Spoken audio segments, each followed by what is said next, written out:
A suggestion from Boris Johnson about the dress code, and before long the leaders are mocking President Putin. The Canadian Prime Minister suggests they should mimic the Russian leader by taking their shirts off too and going horse riding, as he has done. Beyond the jokes, the leaders of the world's richest countries are gathering to work out what to do next about Ukraine. There are differences of emphasis and approach here about how much and for how long Ukraine should be helped.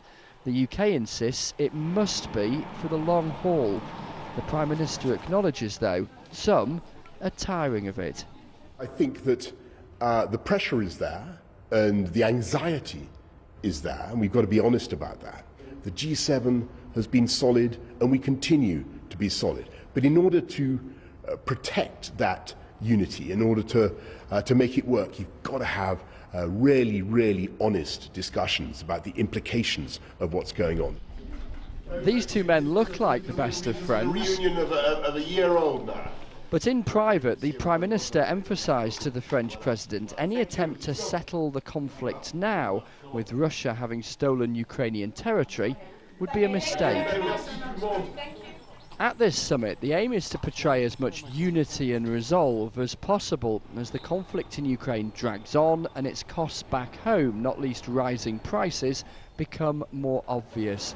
President Biden, in conversation with the summit's host, the German Chancellor, stressed a sense of togetherness was imperative. We have to stay together, because Putin has been counting on from the beginning.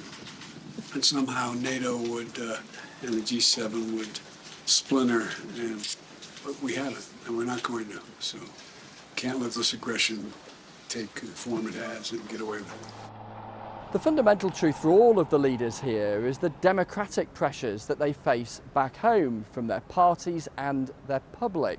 Boris Johnson is well aware of this, of course. This matters because the leaders have to mould and flex their views to reflect their domestic audience, unlike their opponent, President Putin, who does not.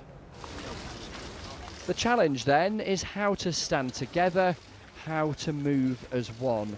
Not easy and not guaranteed in the long term. And that's because at some point there will have to be a discussion about what would be an acceptable position for talks to start between Ukraine and Russia. Where would the different Western powers find themselves on that key question, and at what stage? And in the meantime, the consequences and the costs of the war continue in Ukraine and beyond.